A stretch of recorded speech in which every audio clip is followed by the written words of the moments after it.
अब इसे सत्ता का गरूर कहें या फिर अपनी राजनीतिक मुखालफत की आवाज को जुमा पर सिलने की कोशिश। ऐसे इंसिडेंट जो फुजूल जनता को भड़काने का काम ये जो बीजेपी सरकार कर रही है, इसका मैं खंडन करता हूं और ऐसी चीजें डेमोक्रेसी में नहीं होना चाहिए। हम जब पार्लियामेंट के अंदर बोलना चाहते हैं तो भी ये लोग हमको बोलने नहीं देते, जब हम अपनी बात बाहर रखना चाहते हैं तो उस वक्त भी बोलना चाहते हैं, हमको बोलने नहीं देते। इस देश में फ्रीडम ऑफ स्पीच को, आजादी को खत्म करने की कोशिश ये लोग कर रहे हैं और इनके हाथ में डेमोक्रेसी और संविधान सुरक्षित नहीं है। इसलिए इनका भी वही हश्र होने वाला है जो हर तानाशाह का हुआ। ये हिटलर शाही खत्म होगी और हम ये लड़ाई अब जनता की अदालत में लड़ेंगे। आज हमारे देश में न केवल वाक स्वतंत्रता खतरे में है, पर वाक के बाद भी स्वतंत्रता खतरे में है। Not only is freedom of speech under threat, but more importantly, freedom after speech is also under threat. बहुत दुर्भाग्यपूर्ण स्थिति बनती जा रही है देश के अंदर। इतने बार बार कहते हैं कि लोकतंत्र को खतरा हो रहा है, संविधान की धज्जा उड़ रही है।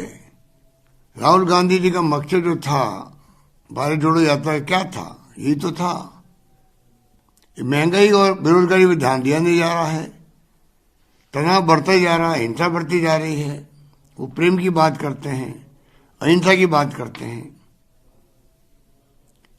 तो बहुत दुर्भाग्यपूर्ण स्थिति बनती जा रही है। मुझे बहुत चिंता लगी हुई है कि ये किस रूप में देश की दिशा में जाएगा।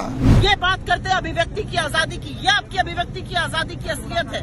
और अगर आपको एक्शन लेना ही है अब शब्दों पर, तो खूनी पंजा पर, कांग्रेस की विधवा पर, जर्सी गाय पर, 50 करोड़ की गर्लफ्रेंड पर, रेनकोट पहनकर नहाते हैं हमारे प्रधानमंत्री को कहने पर पहले नरेंद्र मोदी जी को गिरफ्तार करिए।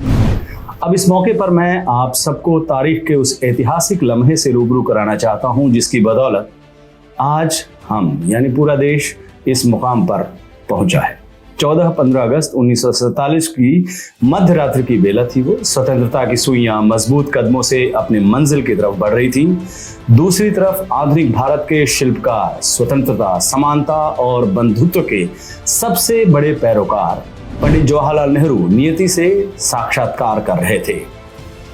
उन्होंने कहा था ट्रस्ट विद डेस्टिनी में, और उस पर गौर फरमाइए, और उस साक्षात्कार के सार तत्व पर। बहुत साल पहले हमने नियति से एक वादा किया था और अब उस वादे को पूरी तरह तो नहीं लेकिन काफी हद तक पूरा करने का वक्त आ गया है।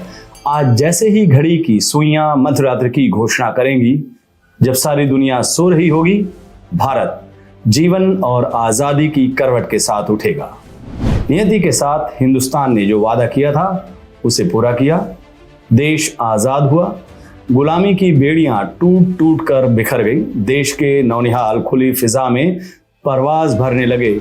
लेकिन देश के शहीद सपूतों ने आजादी के जो सतरंगी सपने देखे थे, स्वतंत्र भारत की जिस सूरत और सीरत का खाका खींचा था, उसका क्या हुआ? क्या आजादी के मायने यही हैं जिससे हम रोज आजकल रूबरू हो रहे हैं? बोलने पर पाबंदी, लिखने पर पाबंदी, प्रदर्शन पर पाबंदी, पत्र पत्रिकाओं पर पाबंदी, टीवी अखबार पर पाबंदी, सोशल मीडिया पर पाबंदी, सामाजिक संस्थाओं पर पाबंदी, आपसी भाईचारा निभाने पर पाबंदी, हर उस चीज पर पाबंदी जिससे इस सरकार के जोर जुल्म पर किसी तरह का खलल पड़ता हो। हाथ में हथकड़ी लेकर सरकार स्वतंत्रता की बात कर रही है, पर काट कर पक्षी को पिंजरे से आजाद कर रही है। वो जो कातिल था वही मेहदी मसीहा बन गया। ऐसी दोहरी शख्सियत का आदमी देखा नहीं। इस आजादी का अंदाज देखिए। जो बेकसूर है वो सलाखों के पीछे है, जो कसूरवार है वो सड़कों से लेकर संसद तक सिद्धांत की बात कर रहा है। जोर जुल्म में सबसे ज्यादा जो शरीक है, इंसाफ की आवाज सबसे ज्यादा उसी की बुलंद है। जिसके किरदार पर शैतान भी शर्मिंदा हो जाए, वो सबको नैतिकता की नसीहत दे रहा है। और इन सब का मुखिया कौन? उसे यह फिक्र है हरदम नया तर्जे जफा क्या है।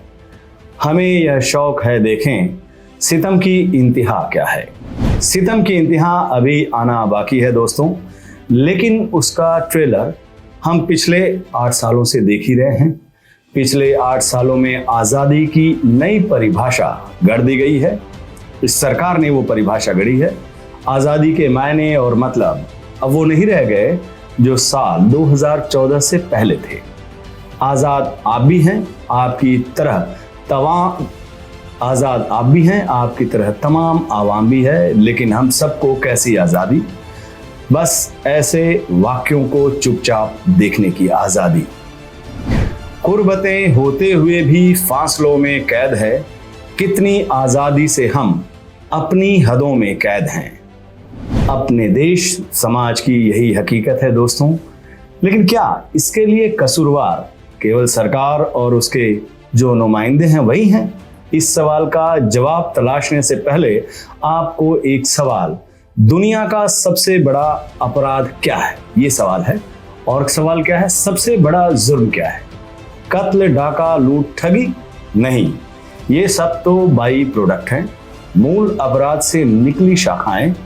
मेरी नजर में दुनिया का सबसे बड़ा अपराध अन्याय के खिलाफ खामोश रहना, गलत को गलत कहने की ताकत नहीं जुटा पाना, यह है दुनिया का सबसे बड़ा अपराध। इसी अपराध की वजह से बाकी सारे अपराध शुरू होते हैं। और इस अपराध का सबसे दिलचस्प पहलू पता है क्या है?